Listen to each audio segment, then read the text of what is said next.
제가 첫 시간에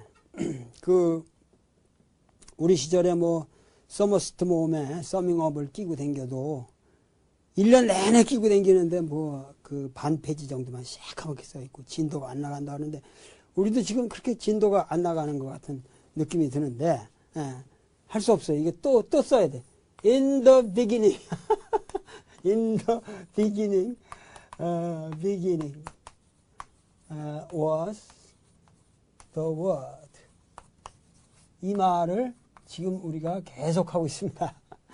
그래서 in the beginning이라는 건 부사구고 이것이 존재한다라고 하는 비동사지만 이거는 일종의 독립동사처럼 자동사로 해석을 해달라는 거예요. 그 the word가 주어인데 이게 도치가 된 거죠. 그래서 이 주어인 word가 이것이 로고스다. 로고스다. 그래서 이 로고스에 대한 얘기를 계속 지금 하고 있습니다. 근데 불행하게도 이 로고스에 대해 이 한 줄보다 우리가 더 나가려면은 몇 번 강의를 더 해야만 나갈 수 있을 것 같습니다. 그러니까 여러분들 너무 좀 빨리 진도가 나갔으면 좋겠다. 이렇게만 생각하지 마시고 처음에는 요 얘기들을 조금 더 들어보셔야 돼요. 그러니까 그러면 이제 이 로고스만 완벽하게 이해를 하면은 이 여러분들 영어가 급템포로 은혜를 받아서 하나님의 은혜를 받아서 영어가 막 되는 거예요. 방언이 막 터져 나오듯이 영어가 막 될 거예요. 이제 그러니까는 요거를 잘 이해해야 되는 거예요. 지금 이거 이해 못하면 영어가 안 돼요. 그래서 이 로고스의 문제가 소위 말해서 이것이 이제 히랍 철학에서 왔다. 그리고 당대는 예수가 살았던 시대는 로마 식민지 시대였지만 그 헬라 문명권, 헬레니즘의 문명권이었다. 왜냐하면 아직은 로마가 그 로마 문명 자체로 성숙했다기보다는 헬레니즘 문명을 그대로 이어받은 상태거든요. 그렇기 때문에 말도 전부 헬라 말로 썼죠. 그래서 여러분들 그 유명한 그 예수를 세계에다가 오늘 전파한 그런 이방인의 전도를 위해서 선택받은 유명한 바울이라는 사람도 자기가 항상 말하기는 I'm a Roman citizen. 나는 로마 시민권의 소유자다.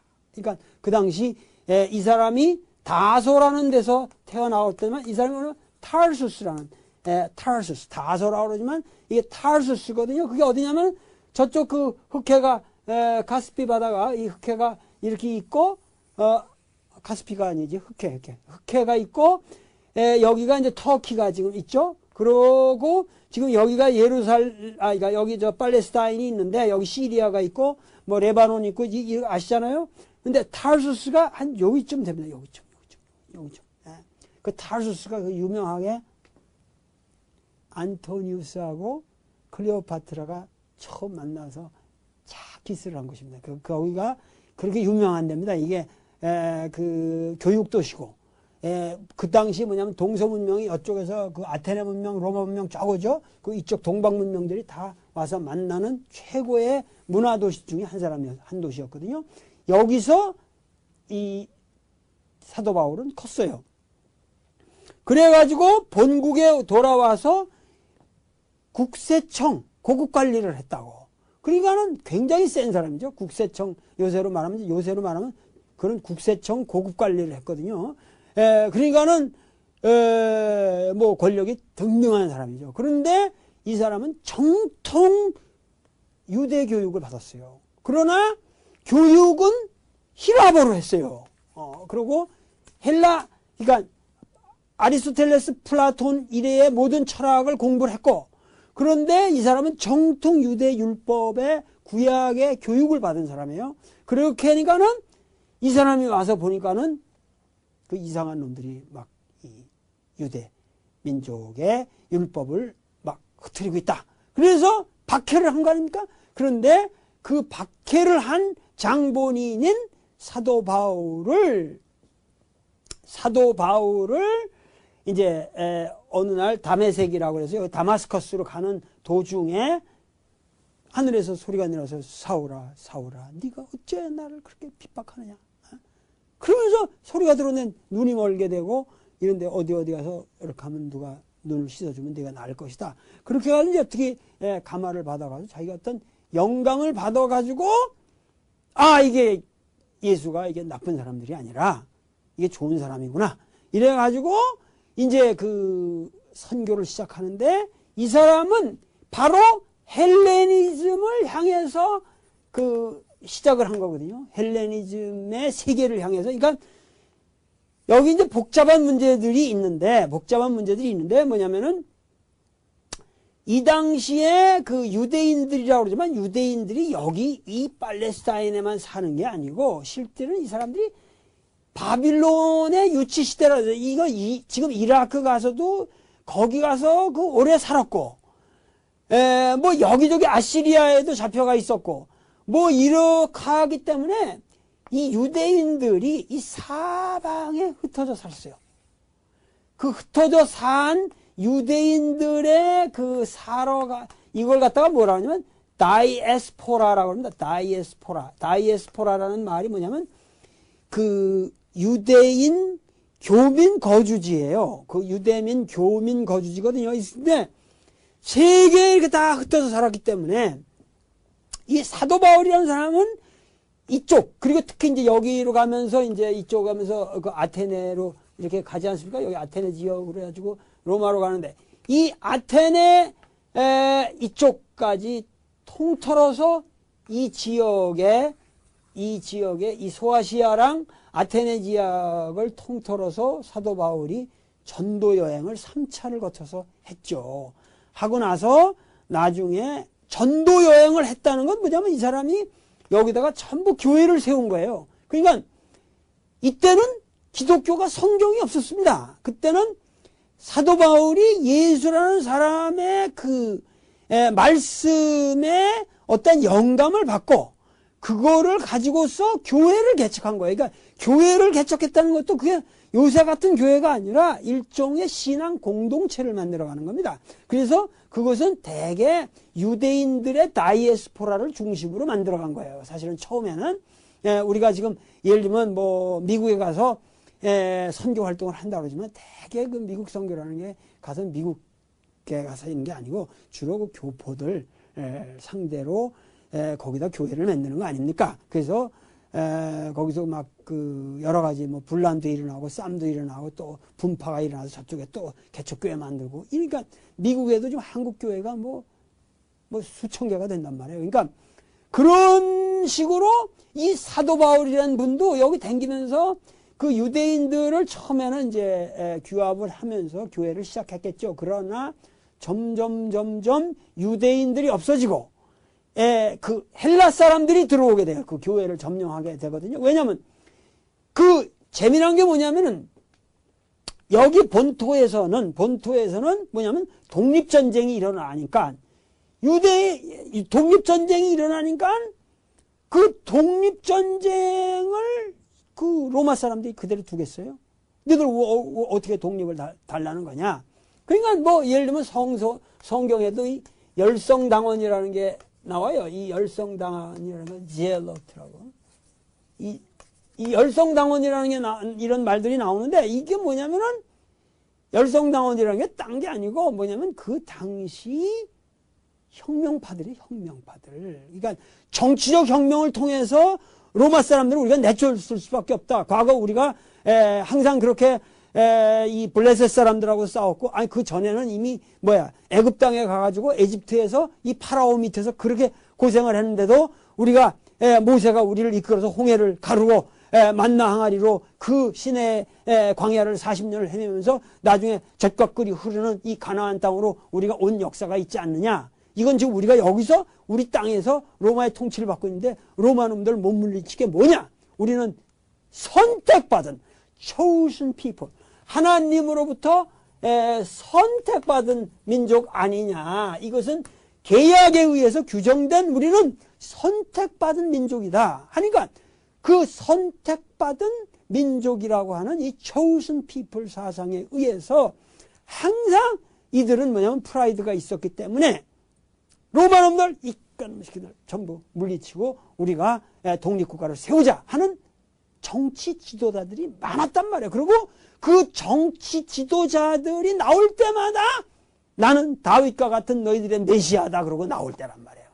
그 예수 같은 메시아가 요세푸스라는 당대 사학자가 기록한 기록을 보면 수천 명이 있어요. 그러니까 예수가 한 사람이 아니고 그 당시 수천 명이었단 말이에요. 수천 명. 그런 사람들이 한두 사람이 아니었어요. 그런데 그 많은 그러한 정치적 지도자들이 꾼 정치혁명과는 다른 무언가 너희들이 생각하는 그러한 정치혁명을 가지고 로마 사람들하고 싸워가지고 과연 우리가 될까? 그런 것이 아니라 근원적으로 우리의 생각이 바뀌어야 된다. 생각이 바뀌어야 된다 하는 그 바뀜이라는 말을 여기 뭐냐면은 많은 사람들이 예수의 첫 외침이 The kingdom of God is at hand라는 말을 써요. 천국이 가까워왔다. 그리고 repent라는 말을 쓴단 말이죠. 회개하라 이렇게 영어도 번역이 돼 있고 이렇게 됐어요. 그런데 repent라는 말이 여기 회개하라 이렇게 하는데 이게 참 이 문제가 있는 번역입니다. 이게 repent라는 말이 이게 문제가 있는 번역이에요. 그러냐면 회개하라고 멀쩡한 자식아 너 회개해. 그러면 그 말은 뭐야? 죄가 없어서 죄 있다는 걸 전제라고 나는 죄인이니까 회개하라는 거야. 근데 나는 죄 진 적 없는데 이러면 회개하란 말 안 되잖아요.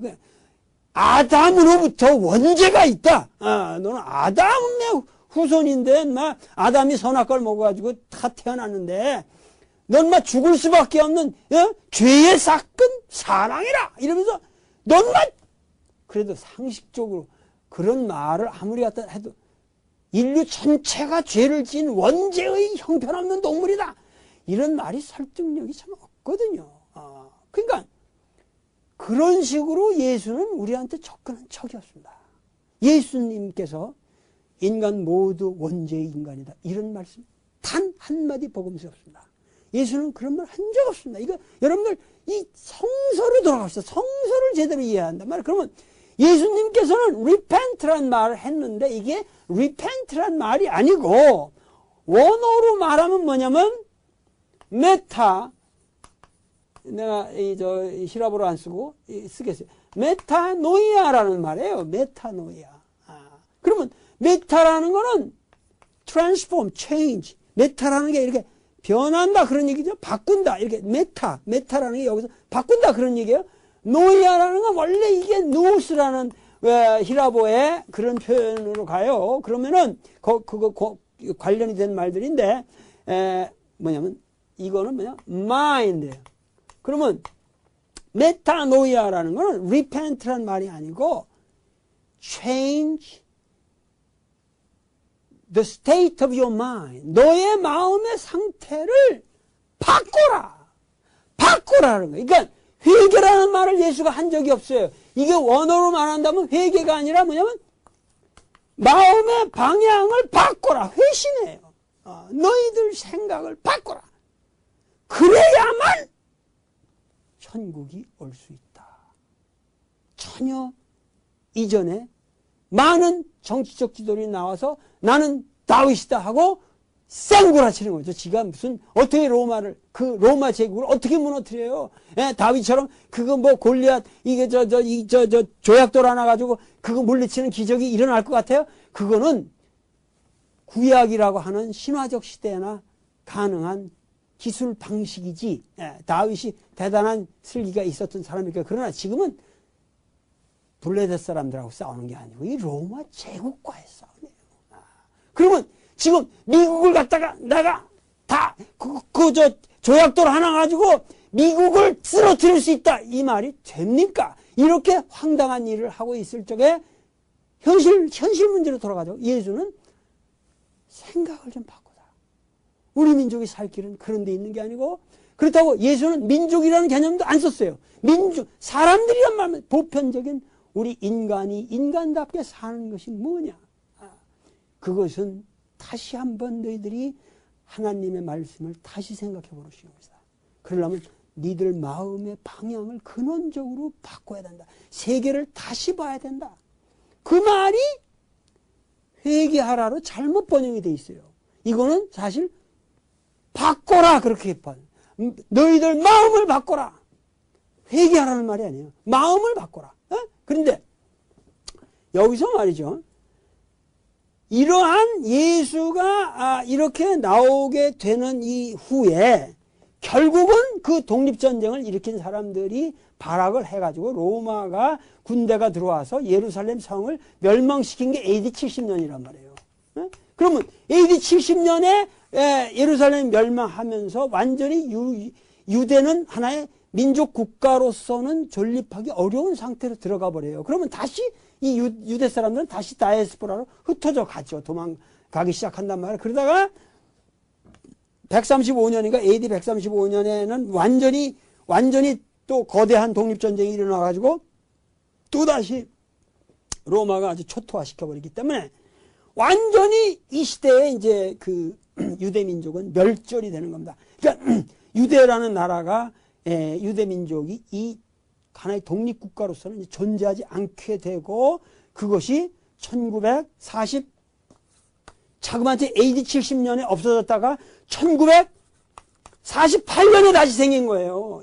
이런 어마어마한 역사를 아셔야 된단 말이에요. 그러니까는 이때에 결국은 뭐냐면은 이 AD 70년 요 시대 이후 상황에서 뭐냐면은 지금 요한복음이 쓰여진 것은 여러분들이 성경 그러면은 성경이 무슨 하늘에서 이렇게 풍 떨어진 거로 오해를 하시는데 이거는 제가 무슨 대단한 그 새로운 설을 말한다든가 여러분들이 목사님과 다른 신학을 가지고 얘기한다든가 이런 게 아니에요. 아주 정통 신학, 세계적으로 기독교를 가장 잘 믿는 사람들이 하는 말씀만 해드리는 거예요. 이거 오해하지 마세요. 단지 여러분들이 이걸 몰랐다면 여러분들의 무지를 탓하세요. 도리 이런 거 가르쳐준다고 날 욕하지 말고 무슨 얘기냐 하면은 요한복음은 정확하게 이것은 지금 학자들이 얘기하는 것이 뭐냐면 거의 AD 100년 전으로 쓰여진 거로 보시면 됩니다. 요한복음은. 그러니까 요한이라는 사람이 지금 로고스 얘기를 한 것은 이미 뭐냐면 AD 100년 전후의 초대교회 상황을 전제로 하고 있고 거기 있는 헬라 지식인들을 향해서 예수님을 프리젠트하는 방식이에요. 이건 너무 정확한 겁니다. 그러니까 무슨 얘기냐면 AD 70년에 예루살렘이 멸망하면서 예루살렘이 멸망하게 되면서 유대민족은 이제 가슴이 아팠죠. 왜냐하면 어떻게 우리 또 예루살렘의 성전이 멸망을 하느냐. 왜냐하면 예루살렘 멸망이 여러 번 있었어요. 왜냐하면 솔로몬이 그렇게 찬란한 예루살렘 성전을 지었는데 그 뒤로 이제 아시리아가 오고 이러면서 바빌론이 오면서 파괴를 해버리거든요. 그래서 그 사람들 완전히 그러니까 예루살렘 그러니까 유대민족이라는 이 팔레스타인이라는 동네가 우리나라 강원도하고 경기도 합친 것밖에 안 돼요. 그 큰 땅이 아니에요. 그렇기 때문에 여기를 와서 침략을 하면은 이 사람들은 몽땅 떠가버려요. 그냥 흩어가버려요. 우리나라도 말이죠. 고구려가 망했을 때 고구려 유민들을 갖다가 몇십만 명 그냥 데려가버리고 백제 사람들도 의자왕 뭐 해가지고 싸그리 그냥 데려가버렸어요. 그 간단한 거예요. 그 당시 뭐냐면 여기서 이 사람들을 데려가는 거예요. 그러니까 그렇게 해가지고 여러 번 그런 일을 당해서 예루살렘 성전이 세 번째로 지어진 건데 그 세 번째로 3차로 지어진 성전마저 AD 70년에 완전히 브레이크다운 거예요. 그러니까 지금 그 웨일링 월이라고 해서 예루살렘에 가면 거기 사람들이 가서 우는 그 웨일링 월이라고 그 우는 벽이라는 게 지금 있잖아요. 그게 옛날 이게 나타난 건데 그것이 결국은 솔로몬 때 게 아니에요. 그것도 헤롯이라는 사람, 그러니까 그 성서에 예수가 태어날 적에 그 갓난에게 다 죽이라고 막 그런 나쁜 놈으로 나오죠. 헤롯 대왕. 실제로 나쁜 사람이에요. 그 질 좋은 사람은 아닌데 그 로마 사람은 아니고 이쪽 사람인데 유대 사람인데 통치를 하면서 자기가 이쪽에 그 헤롯 대왕처럼 이제 근데 이 사람이 대왕이 아니고 여러분 헤롯 대왕 이게 성서에 나오니까 여러분들 오해를 하시는데 헤롯 대왕이 아니고 그러니까 로마 총독 비슷한 건데 그 관할권을 가진데 이상하게 그걸 독립 로마 그 지배자들이랑 관계가 좋아가지고 네가 다스려라 했기 때문에 대왕이라고 이쪽 역사가들이 쓰는 것뿐입니다. 그러니까 헤롯 대왕 아니에요. 알렉산더 대왕처럼 그냥 헤롯 대왕이니까 오해를 하시는데 헤롯은 뭐냐면 우리나라로 치면 미나비 총독이나 이런 사람 같은 거예요. 그러니까 다른 거예요. 그런데 그 헤롯이 그래도 뭐냐면 예루살렘 성전을 크게 졌단 말이야. 그러고 했는데 그 예루살렘 성전이 다 지어진 지 불과 몇십 년 만에 다시 AD 70년에 이게 멸망이 되는 겁니다. 그러니까 유대 사람들로 볼 적에는 얼마나 민족적 프라이드가 아주 잔인하게 민족적 프라이드가 깨지는 거죠. 왜냐하면 자기들은 chosen people, 그냥 우리는 선민이고 하나님이 지켜주신다 했는데 홍해를 가르는데 이게 뭐 홍해를 가르긴 뭐 내기 그때 그 예루살렘 성전에 들어갈 때 말이에요. 그 지성소라고 있거든요. 아주 그 하나님이 계시다는 지성소는 대제사장이 딱 1년에 한 번밖에 못 들어가요. 거기 들어가는 동시에 보통 사람들이 많이 들어가면 그냥 하나님께서 진노에 다 쳐 죽인다고 그랬는데. 그러니까 로마 이 대장이 말이야. 폼페우스가 AD 70년에 이제 쳐들어오는데, 원래는 그러니까 그 전에도 그렇고 하여튼 예루살렘 멸망할 적에 그 성전 멸망할 적에도 거길 들어간단 말이야. 그때는 폼페우스가 아니지. 그런데 들어가는데 그 자리에 들어가면은 그냥 쳐 죽일 거라고. 그냥 로마 다 쳐 죽일 거라고 사람들은 쳐다보고 있었어요. 그 예루살렘 사람들이. 저 미친놈들이 감히 성전에 지성소로 들어간다. The Holy of Holies라고 그랬거든. 그 지성소로 들어간다 그랬는데 죽기는 멀쩡하네. 그래서 거기 있는 걸 다 빼다가 나중에 그 황제가 되잖아요. 티투스 황제가 되는데 그 황제가 거기서 그때가 뭐 황금초 때 이런 거 지금 로만 포럼에 거기에 이렇게 다 조각으로 걸려 있다. 그때 훔쳐온 것들이. 그러니까 이 사람들의 그 어떠한 그 신화적 세계관에서 바라봤던 자기네 민족적 운명이 여지없이 무너지는 그 체험을 하고 나니까 이스라엘 민족의 최대 위기가 뭐죠?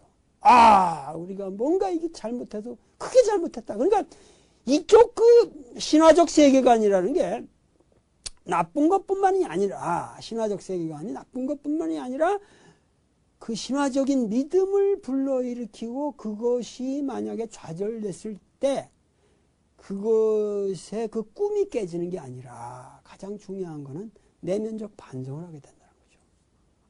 왜 하나님이 우리를 버리셨을까? 왜 하나님의 진도가 일어나지 않았을까? 우리가 그동안 너무 하나님의 계율을 어기고 잘못 살아온 거 아닌가? 서로 비방하고 이거. 그러면서 유대인들의 어떤 반성의식이 그 심화되는 그러한 상황에서 다시 한번 생각해봐라. 너희들이 죽인 예수가 정말 진정한 메시아였다. 이런 거를 얘기하는 사람들이 나오기 시작한단 말이에요. 그래서 유대민족들의 어떤 그 민족적 프라이드를 재건하고 다시 그들의 어떤 희망을 북돋기 위해서 예수의 전기를 다시 쓰게 되는 겁니다. 그 예수의 전기를 기쁜 소식이다. 그래서 유앙겔리온이라서 소문해서 이 복음이라고 하는 기쁜 소식으로 쓴 최초의 천재가 누구냐면 마가라는 사람이에요. 그 마가라는 사람이 최초의 AD 70년에 이 위대한 복음서를 쓴 거예요. 그러니까 여기서 재미난 게 뭐냐면은 요 말씀을 드리기 전에 뭐냐면은 그러면 마가라는 사람은 이거는 아주 유니크한 사람이에요. 그러니까 마가가 누군지 몰라요. 지금 마가라는 말로 됐지만 마가복음의 저자가 누군지 몰라요. 근데 이것은 예루살렘 멸망 전후에 AD 70년 전후에 쓰여졌다고 우리가 보는 거거든요. 그러니까는 물론 지금 사도 바울이나 베드로나 이런 사람들이 대개 AD 70년 이전에 다 로마에서 사형당했다고 순교당했다고 보니까 그 사람들보다도 더 후대 사람이죠. 그러니까 여러분들이 재미난 게 뭐냐면은 많은 경우 여러분들이 지금 성서를 보실 적에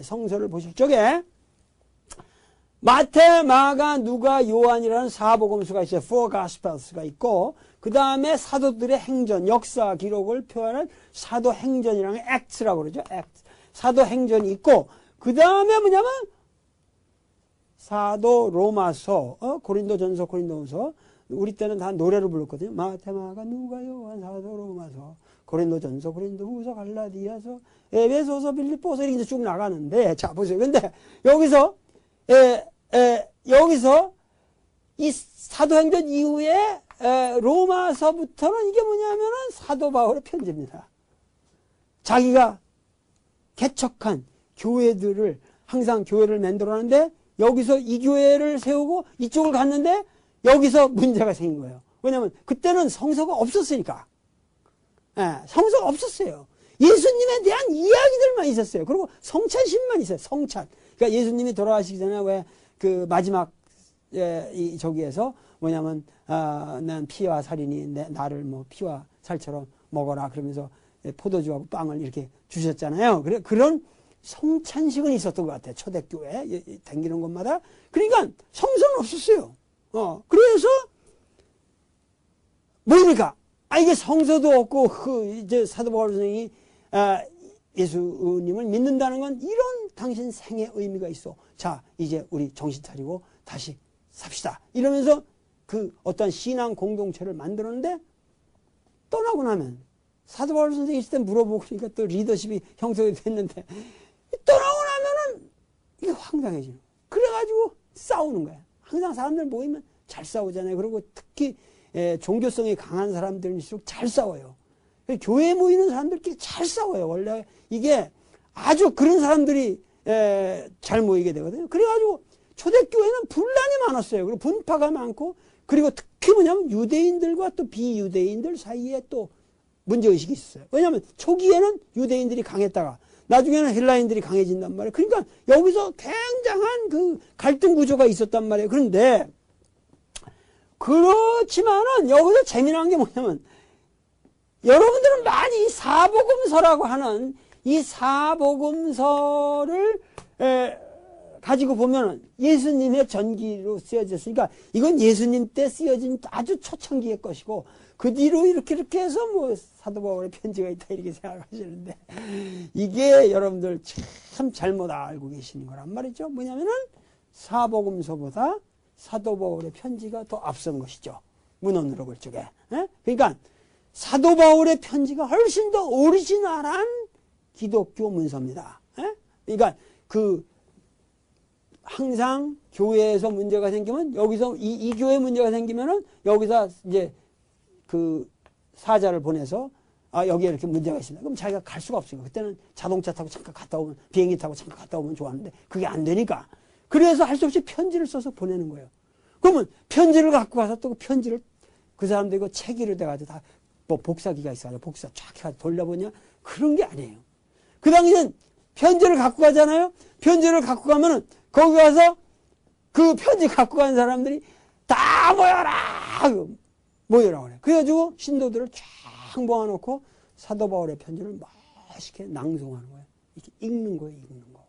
그러니까 이 사도 바울의 편지를 읽은 게 아니라 사람들이 신도들이 그 당시는 다 모인 자리에서 낭송한 겁니다. 그러니까 사도 바울이 쓴 거를 이렇게 잘 보면 낭송해서 알아듣기 좋은 형태로 써요.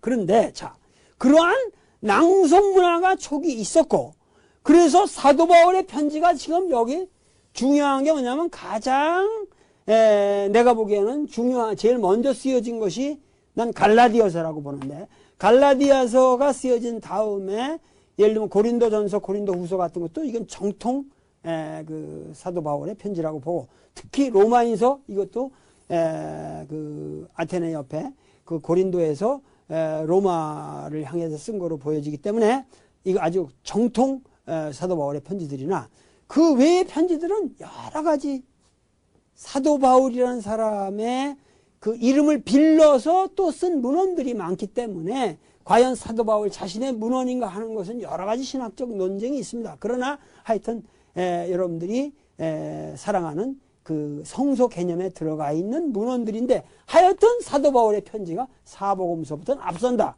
그러면 사복음서는 사도 바울도 죽고 베드로도 죽고 초대교회가 지금 막 위기 상황에 접해 있고, 저 AD 70년에 완전히 예루살렘 성이 멸망하고 유대민족 국가가 없어지고 로마 통치는 강화되는 그런 상황에서 마가라는 인물이 최초로 마가복음을 쓴 겁니다. 근데 그 마가복음 이전에는 우리가 추측건데 AD 70년 이전의 상황에는 추측건데 노노 같은, 예를 들면 노노 같은 걸 보면 자활하고 공자의 말씀만을 쫙 모았지 않습니까? 마찬가지로 우리가 이 로고스라는 말 저기 가지고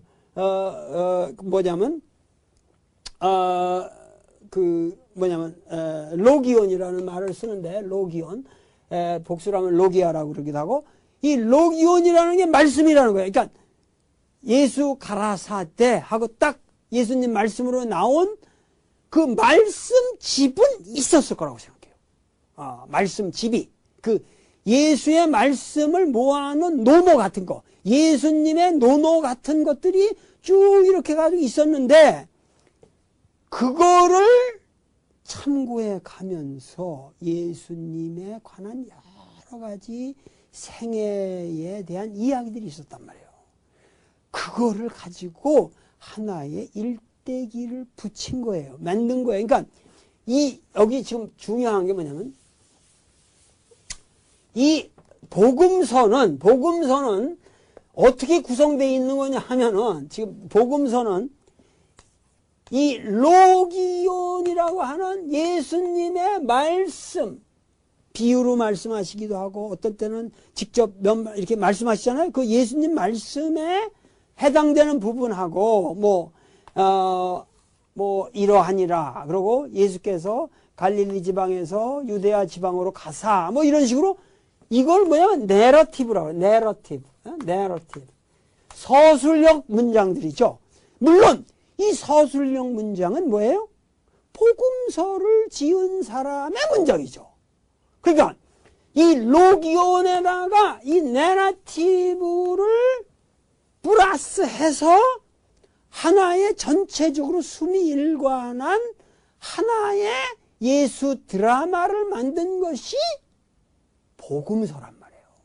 이 복음서라는 유니크한 문학 장르를 최초로 만든 사람이 마가였다. 그러니까 이 마가복음이라는 것은 이 사복음서 중에, 지금 우리는 요한복음을 강의하고 있지만 이 마가복음이라는 게 대단히 중요합니다.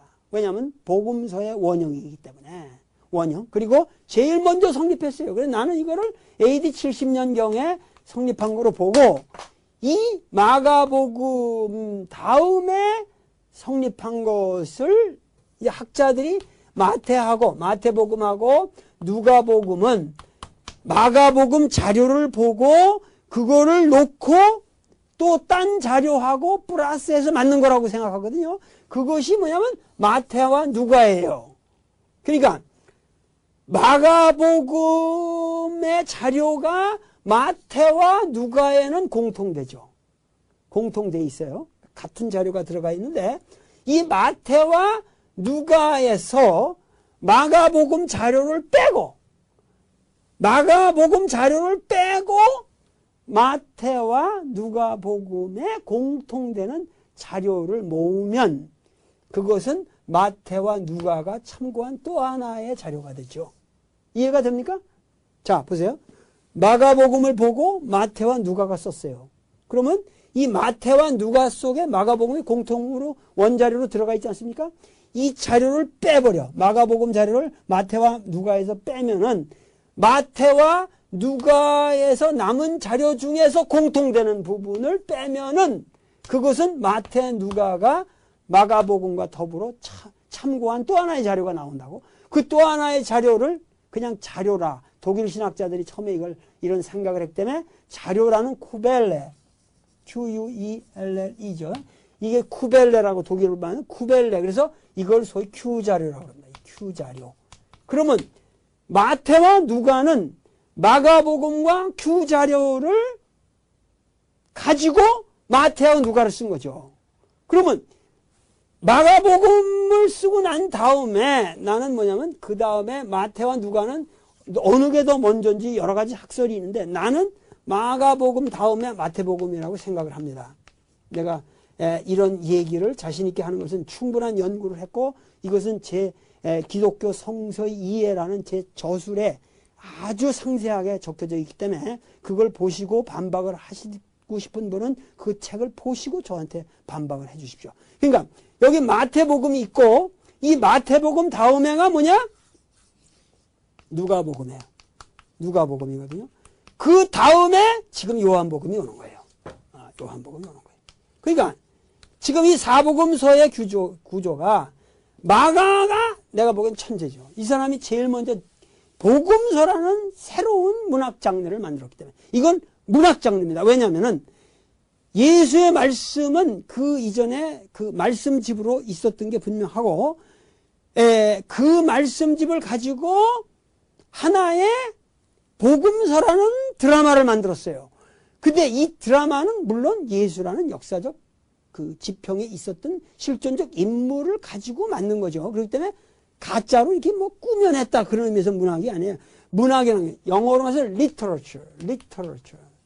literature라는 거는 문헌이라는 말로 써요. 문학이라는 말로도 쓰지만 그렇기 때문에 이 문학과 문헌이라는 말은 같이 쓰는 겁니다. 이 영어로. 그래서 복음서도 엄연한 문학이에요. 그 대단한 여러분들이 무슨 아주 holy, sacred literature 아주 신성한 문학이긴 하지만 하여튼 문학이라고. 그러니까 그 문학 장르를 그때 사람들은 뭐냐면은 여러분들이 히랍어로 쓰여지기 때문에 당연히 히랍 전통에서 이해하게 됩니다. 그런데 히랍에는 뭐냐면 트레디지, 그리크 트레디지, 히랍의 비극의 양식들이 많았어요. 그렇기 때문에 그 익숙한 당대 히랍인들에게 그것을 전하는데 모든 사람들은 이것을 히랍 비극적인 한 장르로 이해했습니다. 복음서를. 그래서 예수라는 사람이 이렇게 갈릴리부터 짜자자자잔 나타나서 사람들을 고치고 막 5,000명을 다 먹여주면서 기적을 행하고 죽은 자도 살리시면서 소경도 눈을 뜨게 하고 그래서 모든 사람들이 따르는 데서 설교를 하시고 그러면서 나중에 짜자자자자자 해가지고 예루살렘까지 가가지고 예루살렘에서 성전에서 뒤엎고 바리새인들과 대제사장들 서기관들이 전부 이 나쁜 놈 이놈이 우리의 이 존립을 위태롭게 한다. 이놈을 죽여야 된다. 그래서 유대인의 왕이라는 죄목을 지어서 죽었다. 그래서 로마 재판을 받고 그 당시 유대 재판을 받았으면 돌로 쳐 죽입니다. 이 사람이 유대 재판을 받는 건 돌로 쳐 죽이고 로마 재판을 받았을 때 로마 형법에 의해서 십자가 처형이 되는 겁니다. 그러니까 그건 로마식 형벌이고 사형 제도거든요. 그래서 그 로마식 그것에서 이 양반이 돌아갔다 하는 것까지만 해도 완벽한 하나의 트레디지의 구조가 나오게 되는 거죠. 그래서 그 복음서를 최초의 히랍인들은 이것을 자기들에게 익숙한 그 당시에 벌써 이게 복음서 쓰여진 게 그때 뭡니까? 그 세네카 같은 네로의 스승인 그 세네카 같은 사람들이 전부 그 당시 그런 그 드라마를 쓰고 있었던 그런 시대였기 때문에 그 사람들과 경쟁을 하지 않으면은 이게 복음서가 맥힙니까 지금 여러분들 자꾸만 지금 이 복음서를 여러분들 이렇게 당시에 역사적 상황에서 이해를 해야지. 그렇기 때문에 당시 사람들은 이것을 그 복음서를 그렇게 이해를 했고 그 최초의 기발한 예수를 가지고 이러한 위대한 트래직 하나의 그 비극적인 문헌을 그건 물론 그 히랍 비극하고는 전혀 다릅니다. 이것은 하나의 하나님의 승리를 전하는 그러한 위대한 죽음과 동시에 부활의 드라마였잖아요. 그 드라마를 만든 것이 이게 복음서인데 이 마가가 그것을 처음에 만들었기 때문에 이 마가의 틀을 마태, 누가, 요한이 벗어나질 않아요. 기본적으로.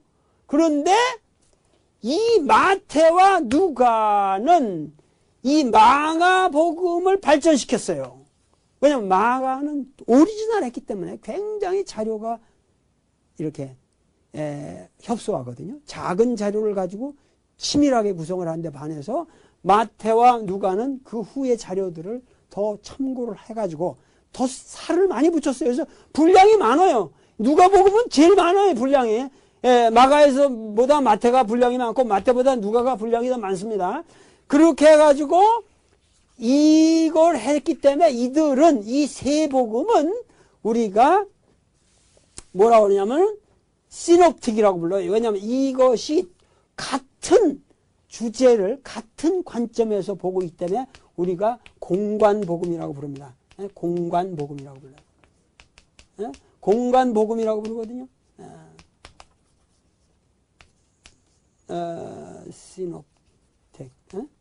시놉틱스란 말이에요. 그러니까 이 공관복음서가 이 삼복음서가 이 소위 말해서 그 공관복음이 되어 있고 이 삼복음서를 뛰어넘는 이 삼복음서를 뛰어넘는 새로운 복음서를 AD 100년경에 이 요한이라는 천재가 쓰게 됐는데 이 요한복음의 핵심이 뭐냐? 지금 제1절에 나오는 로고스란 말이죠. 그러니까 돌고 돌아서 또 로고스로 돌아온 거예요. 1절로. 죄송합니다 이거. 그러나 할 수가 없어요 지금. 난 빨리 나 진도 올라갔으면 좋겠는데 또 로고스로 제1장 1절로 돌아왔네. 그러나 여기서부터 또다시 요 다음 시간에 이 로고스를 또 어떻게 요한이 이해했냐 이걸 또 얘기해야 할 수밖에 없어요. 이렇게 해야만 우리가 이 로고스 기독론을 충분히 이해할 적에 비로소 이거를 뭐라고 하냐면 요한의 뭐라고 그러냐면 로고스 이거 꼭 기억을 했어요. 크리스톨로지 로고스 크리스톨로지라고 합니다. 로고스 기독론 이 로고스 기독론을 이해해야만 여러분들이 요한복음을 이해할 수 있게 됩니다. 그리고 요한복음은 3개의 앞에 있는 3공관복음서를 뛰어넘는 작품이다. 그런데 그 뛰어넘는다 할 적에 그 핵심이 뭐냐? 바로 로고스 크리스톨로지 로고스 기독론이다. 이것만 오늘 기억해 주시면 감사하겠습니다. 감사합니다. 이래가지고 이제 그 선교를 시작하는데 이 사람은 바로 헬레니즘을 향해서 그 시작을 한 거거든요. 헬레니즘의 세계를 향해서. 그러니까 여기 이제 복잡한 문제들이 있는데 뭐냐면은 이 당시에 그 유대인들이라고 그러지만 유대인들이 여기 이 팔레스타인에만 사는 게 아니고 실제로는 이 사람들이 바빌론의 유치 시대라서 지금 이라크 가서도 거기 가서 그 오래 살았고 뭐 여기저기 아시리아에도 잡혀가 있었고 뭐 이렇게 하기 때문에 이 유대인들이 이 사방에 흩어져 살았어요. 그 흩어져 산 유대인들의 그 이걸 갖다가 뭐라 하냐면 다이에스포라라고 합니다. 다이에스포라라는 말이 뭐냐면 그 유대인 교민 거주지예요. 그 유대민 교민 거주지거든요. 근데 세계에 이렇게 다 흩어져 살았기 때문에 이 사도 바울이라는 사람은 이쪽 그리고 특히 이제 여기로 가면서 이제 이쪽 가면서 그 아테네로 이렇게 가지 않습니까? 여기 아테네 지역으로 해가지고 로마로 가는데 이 아테네 이쪽까지 통틀어서 이 지역에 이 소아시아랑 아테네 지역을 통틀어서 사도 바울이 전도 여행을 3차를 거쳐서 했죠. 하고 나서 나중에 전도 여행을 했다는 건 뭐냐면 이 사람이 여기다가 전부 교회를 세운 거예요. 그러니까 이때는 기독교가 성경이 없었습니다. 그때는 사도 바울이 예수라는 사람의 그 말씀에 어떤 영감을 받고 그거를 가지고서 교회를 개척한 거예요. 그러니까 교회를 개척했다는 것도 그게 요새 같은 교회가 아니라 일종의 신앙 공동체를 만들어가는 겁니다. 그래서 그것은 대개 유대인들의 다이에스포라를 중심으로 만들어간 거예요. 사실은 처음에는 우리가 지금 예를 들면 뭐 미국에 가서 선교 활동을 한다고 그러지만 대개 그 미국 선교라는 게 가서 미국에 가서 있는 게 아니고 주로 그 교포들 상대로 거기다 교회를 만드는 거 아닙니까? 그래서 거기서 막 그 여러 가지 뭐 분란도 일어나고 싸움도 일어나고 또 분파가 일어나서 저쪽에 또 개척교회 만들고 그러니까 미국에도 지금 한국 교회가 뭐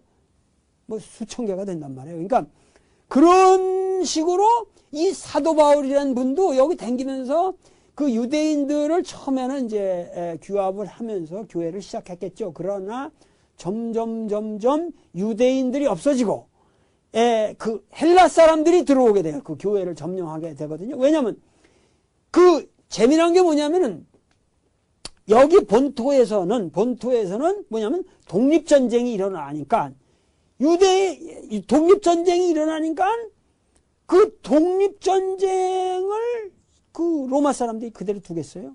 너희들 어떻게 독립을 달라는 거냐? 그러니까 뭐 예를 들면 성경에도 이 열성당원이라는 게 나와요. 이 열성당원이라는 건 제로트라고. 이 열성당원이라는 게 이런 말들이 나오는데 이게 뭐냐면은 열성당원이라는 게 딴 게 아니고 뭐냐면 그 당시 혁명파들. 그러니까 정치적 혁명. 제가 첫 시간에 그 우리 시절에 뭐 서머스트 모험에 서밍업을 끼고 댕겨도 1년 내내 끼고 댕기는데 뭐 그 반페이지 정도만 새까맣게 써있고 진도가 안 나간다 하는데 우리도 지금 그렇게 진도가 안 나가는 것 같은 느낌이 드는데 할 수 없어요. 이게 또 써야 돼. In the beginning in the beginning was the word. 이 말을 지금 우리가 계속하고 있습니다. 그래서 in the beginning이라는 건 부사구고 이것이 존재한다라고 하는 비동사지만 이거는 일종의 독립동사처럼 자동사로 해석을 해달라는 거예요. 그 the word가 주어인데 이게 도치가 된 거죠. 그래서 이 주어인 word가 이것이 로고스다. 로고스다. 그래서 이 로고스에 대한 얘기를 계속 지금 하고 있습니다. 근데 불행하게도 이 로고스에 대해 이 한 줄보다 우리가 더 나가려면은 몇 번 강의를 더 해야만 나갈 수 있을 것 같습니다. 그러니까 여러분들 너무 좀 빨리 진도가 나갔으면 좋겠다. 이렇게만 생각하지 마시고 처음에는 요 얘기들을 조금 더 들어보셔야 돼요. 그러니까 그러면 이제 이 로고스만 완벽하게 이해를 하면은 이 여러분들 영어가 급템포로 은혜를 받아서 하나님의 은혜를 받아서 영어가 막 되는 거예요. 방언이 막 터져 나오듯이 영어가 막 될 거예요. 이제 그러니까는 요거를 잘 이해해야 되는 거예요. 지금 이거 이해 못하면 영어가 안 돼요. 그래서 이 로고스의 문제가 소위 말해서 이것이 이제 히랍 철학에서 왔다. 그리고 당대는 예수가 살았던 시대는 로마 식민지 시대였지만 그 헬라 문명권, 헬레니즘의 문명권이었다. 왜냐하면 아직은 로마가 그 로마 문명 자체로 성숙했다기보다는 헬레니즘 문명을 그대로 이어받은 상태거든요. 그렇기 때문에 말도 전부 헬라 말로 썼죠. 그래서 여러분들 그 유명한 그 예수를 세계에다가 오늘 전파한 그런 이방인의 전도를 위해서 선택받은 유명한 바울이라는 사람도 자기가 항상 말하기는 I'm a Roman citizen. 나는 로마 시민권의 소유자다. 그러니까 그 당시 이 사람이 다소라는 데서 태어나왔더니만 이 사람은 타르수스라는 타르수스 다소라고 그러지만 이게 타르수스거든요. 그게 어디냐면 저쪽 그 흑해가 가스피 바다가 이 흑해가 이렇게 있고 가스피가 아니지 흑해가 있고 여기가 이제 터키가 지금 있죠. 그러고 지금 여기가 그러니까 여기 저 팔레스타인이 있는데 여기 시리아가 있고 뭐 레바논 있고 이거 아시잖아요.